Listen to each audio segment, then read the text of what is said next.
Assalamualaikum warahmatullahi wabarakatuh. Saya Safira Desti Adisa dari program studi Agroteknologi 2018. Di sini saya akan memaparkan materi tentang perencanaan tata guna tanah di Indonesia guna untuk memenuhi tugas mata kuliah dari pengembangan perencanaan wilayah pertanian yang diampu oleh Bapak Khairul Umam.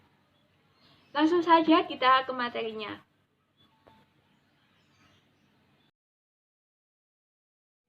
Tata guna tanah adalah usaha untuk menata letak proyek-proyek pembangunan baik yang diprakarsai oleh pemerintah maupun yang timbul dari prakarsa dan swadaya masyarakat sesuai dengan daftar skala prioritas atau DSP, sehingga di satu pihak dapat tercapai tertib penggunaan tanah, di pihak lain tetap dapat menghormati peraturan perundangan yang berlaku. Sedangkan perencanaan tata guna tanah merupakan kegiatan penyusunan rencana tata guna tanah. Tujuan penata gunaan tanah adalah untuk yang pertama, mengatur penguasaan, penggunaan, dan pemanfaatan tanah bagi berbagai kebutuhan kegiatan pembangunan yang sesuai dengan rencana tata ruang wilayah. Yang kedua, mewujudkan penguasaan, penggunaan, dan pemanfaatan tanah agar sesuai dengan arahan fungsi kawasan dalam rencana tata ruang wilayah. Yang ketiga, mewujudkan tertib pertanahan yang meliputi penguasaan, penggunaan, dan pemanfaatan tanah, termasuk pemeliharaan tanah serta pengendalian pemanfaatan tanah. Yang terakhir, yaitu menjamin kepastian hukum untuk menguasai, menggunakan, dan memanfaatkan tanah bagi masyarakat yang mempunyai hubungan hukum dengan tanah sesuai dengan rencana tata ruang wilayah yang telah ditetapkan. Asas tata guna tanah. Asas tata guna tanah dibagi menjadi dua, untuk daerah pedesaan dan daerah perkotaan. Asas penata gunaan tanah untuk daerah pedesaan meliputi yang pertama ada lestari. Lestari dimaksudkan agar tanah sebagai sumber daya dimanfaatkan, digunakan dengan menjaga kemampuan fisik tanah sehingga dapat dimanfaatkan untuk sebesar-besarnya kemakmuran rakyat, baik untuk masa kini maupun untuk jangka waktu yang panjang. Yang kedua ada optimal. Dimaksudkan bahwa pemanfaatan tanah sebagai sumber daya hendaknya diarahkan agar memberi manfaat yang sebesar-besarnya dari segi ekonomi untuk kemakmuran rakyat. Yang terakhir ada serasi dan seimbang. Dimaksudkan bahwa usaha penggunaan tanah harus direncanakan bagi berbagai macam kegiatan dan berbagai kepentingan, baik oleh pemerintah maupun masyarakat, sehingga dapat dicegah adanya konflik kepentingan dalam penggunaan tanah. Selanjutnya ada asas penata gunaan tanah untuk daerah perkotaan yang meliputi yang pertama ada aman. Artinya bahwa dalam pelaksanaan penggunaan tanah untuk pembangunan kota harus mampu mewujudkan suasana aman bagi setiap penduduk yang bermukim di wilayah yang bersangkutan. Yang kedua tertib. Artinya, kegiatan yang dilaksanakan dalam pembangunan dapat berjalan secara teratur, terkendali, dan tertib di bidang pelayanan penataan wilayah perkotaan, lalu lintas, hukum tertib, administrasi, dan sebagainya. Yang ketiga, lancar. Artinya, bahwa dalam menggunakan tanah perkotaan harus dapat menciptakan suasana yang lancar dalam komunikasi, transportasi, dan pelayanan. Yang terakhir, sehat. Sehat ini dimaksudkan bahwa dalam menggunakan tanah perkotaan harus mampu menjamin masyarakat dari pencemaran sehingga tercipta suasana yang sehat baik jasmani maupun rohani. Prinsip tata guna tanah ada tiga. Yang pertama, prinsip penggunaan aneka. Prinsip ini menghendaki agar rencana tata tanah harus dapat memenuhi beberapa kepentingan sekaligus pada satu kesatuan tanah tertentu.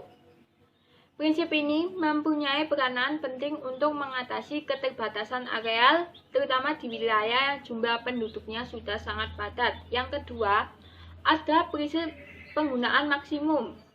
Prinsip ini dimaksudkan agar penggunaan suatu bidang tanah diarahkan untuk memperoleh hasil fisik yang setingginya untuk memenuhi kebutuhan rakyat yang mendesak.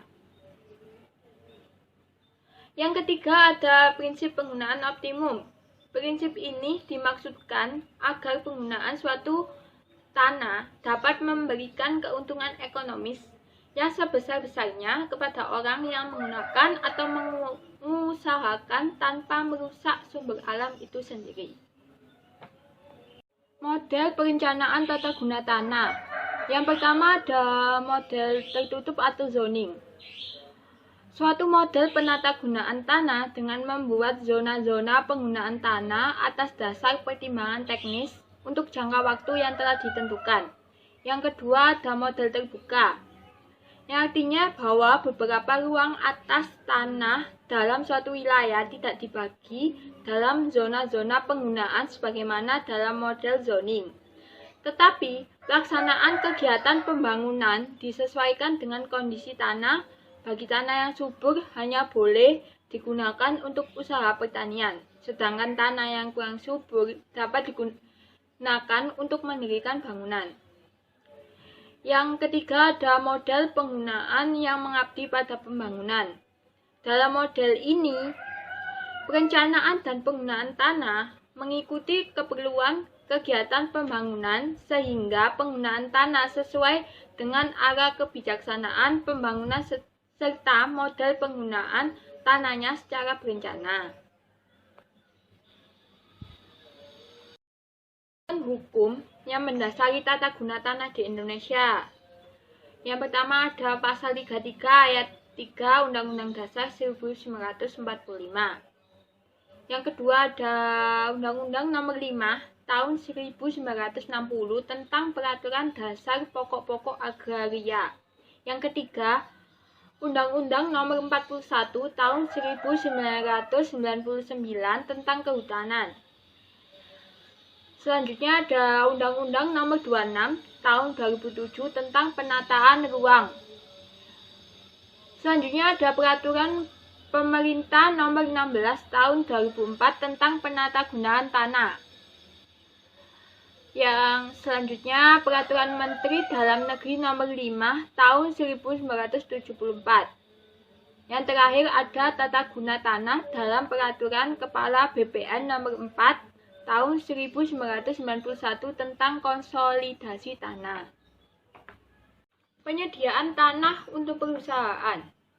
Persediaan, penguasaan, dan penggunaan tanah untuk perusahaan jika tidak dikendalikan akan menyebabkan terjadinya konflik antar kepentingan yang akan menghambat pelaksanaan pembangunan. Oleh karena itu, dalam penyediaannya, pemerintah akan mengatur dan menuangkannya dalam peraturan perundang-undangan. Langkah yang diambil pemerintah tersebut dituangkan dalam peraturan perundang-undangan. Di antaranya ada 5, yaitu Peraturan Menteri Dalam Negeri Nomor 5 Tahun 1974 tentang ketentuan-ketentuan mengenai penyediaan dan pemberian tanah untuk keperluan perusahaan. Yang kedua, ada Instruksi Presiden RI Nomor 1 Tahun 1976 tentang sinkronisasi pelaksanaan tugas bidang keagrariaan dengan bidang kehutanan, pertambangan, transmigrasi, dan pekerjaan umum. Yang ketiga ada Peraturan Menteri Negara Agraria atau Kepala Badan Pertanahan Nasional Nomor 2 Tahun 1993 tentang tata cara memperoleh izin lokasi dan hak atas tanah bagi perusahaan dalam rangka penanaman modal. Yang keempat ada Keputusan Menteri Negara Agraria atau Kepala Badan Pertanahan Nasional Nomor 21 Tahun 1994 tentang tata cara perolehan tanah bagi perusahaan dalam rangka penanaman modal. Yang terakhir ada Instruksi Menteri Negara Agraria atau Kepala Badan Pertanahan Nasional Nomor 5 Tahun 1998 tentang pemberian izin lokasi dalam rangka penataan penguasaan tanah skala besar. Peraturan Menteri Negara Agraria atau Kepala BPN Nomor 2 Tahun 1999 tentang izin lokasi. Sekian materi yang bisa saya sampaikan, kurang lebihnya saya minta maaf. Wassalamualaikum warahmatullahi wabarakatuh.